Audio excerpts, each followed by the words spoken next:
So I began a series of 3 large diagrams. I call them diagrammatic narratives, so they're stories in the form of a diagram. The first of the 3 was the whole life of a fictional designer who lived from the end of the 20th century to the end of the 21st century. The second, which I finished about 6 years ago, was one day in the life of this fictional designer. They all 3 of them, including the one I just recently completed, had this appearance of an engineering diagram, which means they are circles and lines and connecting lines. They have about 1,000 pieces of short text within them.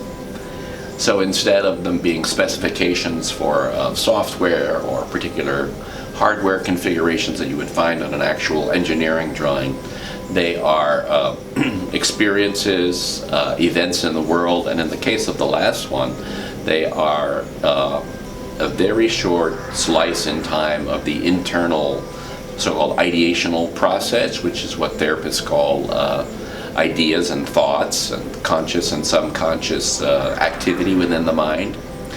So the title of this project, and just for a bit of context, it's exactly 3 meters long, which is about 10.5 feet long by about a meter high, which is a little more than 3 feet high.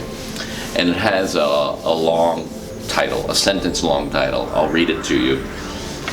The universe emerges from information 10 to the minus 43rd seconds in the state of awareness of an Exo-Designer 2055. So that long title has a bit of a story behind it. The 10 to the minus 43rd seconds is a very, very, very small slice in time. I used it because it's the so-called Planck epoch.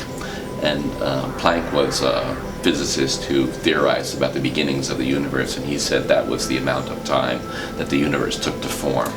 Ever since I can remember, since I was 5 or 6 or 7, I was in fact 7 when Sputnik was launched, and ever since about that time I have been engaged, enthralled, fascinated with space travel, with the future, the blank slate of the future, and is hopeful, exciting.